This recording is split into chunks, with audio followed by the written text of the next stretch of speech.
قرآن کریم کی ایک آیت کو لے کر بات شروع کر رہا ہوں۔ سورہ 3 کی ایک آیت پڑھی ہے، خالق ارشاد فرماتا ہے لقد خلقنا الانسان فی احسن تقویم۔ مجاز کو حقیقت بنانا، سمندر کی وسعتوں کو کوزے میں بند کر دینا اور آسمانوں کی بلندیوں سے ستارے توڑ لانا آسان کام ہے، لیکن عنایت کردہ عنوان انسان اور انسانیت پر روشنی ڈالنا بڑا مشکل کام ہے۔ انسان خداوند عالم کی تخلیق کا وہ عجیب و غریب شاہکار ہے جسے خلق فرما کر خالق انسان نے، خالق لم یزل نے اتنے فخر سے ارشاد فرمایا کہ اس کے فخر کا عالم یہ تھا، زمانہ سن لے، انا خلقنا الانسان، اس انسان کو میں نے نہیں، اسے ہم نے خلق فرمایا۔ پھر ہم نے اس انسان کو خلق فرما کر اس کے فانوس دماغ میں شمع عقل روشن کی اور پھر اختیارات کی قوت سے نوازا۔ تمام اختیارات سے نواز کر پھر ہم نے اعلان کر دیا انا ہدیناہ السبیل اما شاکرا و اما کفورا۔ ہم نے اسے ہدایت سبیل بھی کر دی ہے، چاہے یہ شکر کی راہوں پر چل کر شکر گزار بندہ بنے، چاہے یہ کفر کی راہوں پر چل کر ناشکرہ بنے۔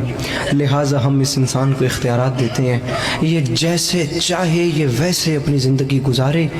ہم بھی ایک دن مقرر کریں گے پھر قیامت کا، اس دن اس سے پوچھیں گے اب بتا کن راہوں پر چل کر ہم تک آئے۔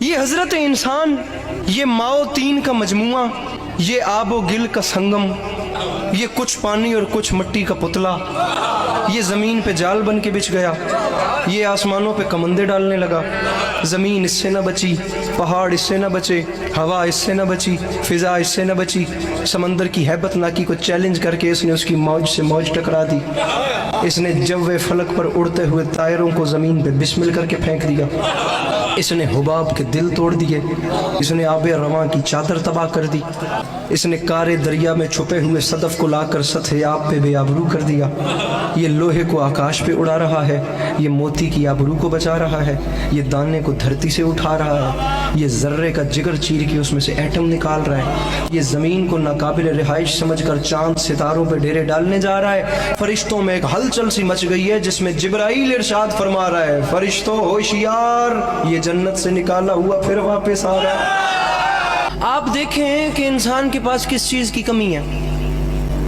اس کے پاس کھانے کے لیے بے مثال خوراکیں ہیں، پہننے کے لیے نو بنو پوشاکیں ہیں، اس کے پاس بادہ گلفام بھی ہے اور جادہ آرام بھی، تمام تر چیزیں اس ترقی یافتہ انسان کے پاس ہیں، بس سچی خوشی اس کے پاس نہیں ہے۔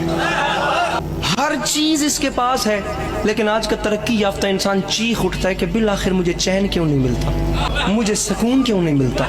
تم ٹھیک کہتے ہو تمہیں چین نہیں ملتا، تم ٹھیک کہتے ہو تمہیں سکون نہیں ملتا، تم ٹھیک کہتے ہو تمہیں اطمینان نہیں ملتا، وہ اس لیے کہ ہمیں ان دولت قدوں میں انسان نہیں ملتا، طریقت قدوں میں قرآن نہیں ملتا، مسجدوں میں دہشت گردی ہے، ذکر رحمان نہیں ملتا۔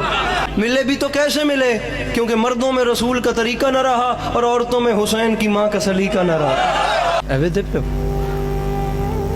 لیکن آج جدھر نظر اٹھتی ہے نا انسان کی بستیوں میں، بے چینی، بے سکونی، بے اطمینانی، ہر آنکھ اشک بار، ہر دل بے قرار، ہر دماغ بد حواس، ہر روح سوگوار، حیات اور اس کی برنائیاں، جوانی اور اس کی انگڑائیاں، حسن اور اس کی حشر زائیاں، تمام زندگی ایک عمر رفتہ ساز شکستہ، انسان کی زندگی ایک بھٹکا ہوا قدم بن گئی۔ اسے پتہ ہی نہیں ہے میں کہاں سے آیا تھا، میں کہاں کو جا رہا ہوں، میں کیا کرنے آیا تھا، میرے ساتھ کیا ہو رہا ہے۔ وہ کہتے ہیں میں نے احسن بنایا، ایتھے گل ہی کوئی نہیں۔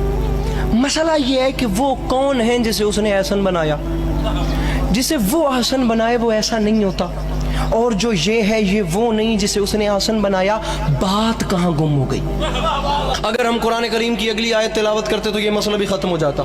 وہ خالق فرماتا ہے لقد خلقنا الانسان فی احسن تقویم، پھر فرماتا ہے ثم رددناہ اسفل سافلین، پہلے ہم نے آسن بنایا، پھر ثم رددناہ، پھر پلٹا کر اسفل سافلین، بدترین شکل میں پیش کیا۔ نہ اس کے اچھے ہونے کی کوئی حد ہے، نہ اس کے برے ہونے کی کوئی حد ہے۔ ہم تمہیں دنیا والوں دونوں صورتیں دکھاتے ہیں، یہ اچھا بھی بہت اچھا ہے، یہ برا بھی بہت برا ہے۔ خدا کی قسم جب یہ برا ہوتا ہے نا، جب یہ برا ہو جائے تو حیوان اس سے شرمانے لگتے ہیں، پرندے اس سے گھبرانے لگتے ہیں، جانور کو اس سے خوف آنے لگتا ہے۔ کھڑے ہو کے بندہ سوال کرے علی عباس عسکری انسان سے حیوان کیوں شرماتے ہیں؟ میں تجھے بتاؤں، انسان سے حیوان اس لیے شرماتے ہیں، شیر درندہ ہے لیکن شیروں کے لیے نہیں، چیتا صفاق ہے لیکن چیتوں کے لیے نہیں، بھیڑیا خون آشام ہے لیکن بھیڑیوں کے لیے نہیں، سانپ زہریلا ہے لیکن سانپوں کے لیے نہیں زہریلا۔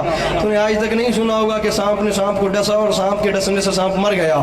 تمام دوسروں کے لیے زہریلے، خون آشام، اور خدا کی قسم یہ اس قسم کے وحشی ہیں، لیکن انسان جب اسفل السافلین اور بری منزل پہ آتا ہے تو اپنے ہی بھائی کا لہو پیتا ہے، یہ اپنے ہی بنی نو کی ہڈیاں چباتا ہے، یہ اپنے ہی گھر میں بیٹی جیسی رحمت کو زندہ دفن کر دیتا ہے۔ جب یہ برا ہو جائے تو اس کے برے ہونے کی کوئی حد نہیں، لیکن پھر خدا کی قسم تاریخ کہتی ہے جب یہ اچھا ہوتا ہے نا تو کبھی شہ سوار برق رفتار ہوتا ہے، کبھی انجم شکار ہوتا ہے، کبھی تہذیب کا دیوتا ہوتا ہے، کبھی ارتقاء کا پروردگار ہوتا ہے۔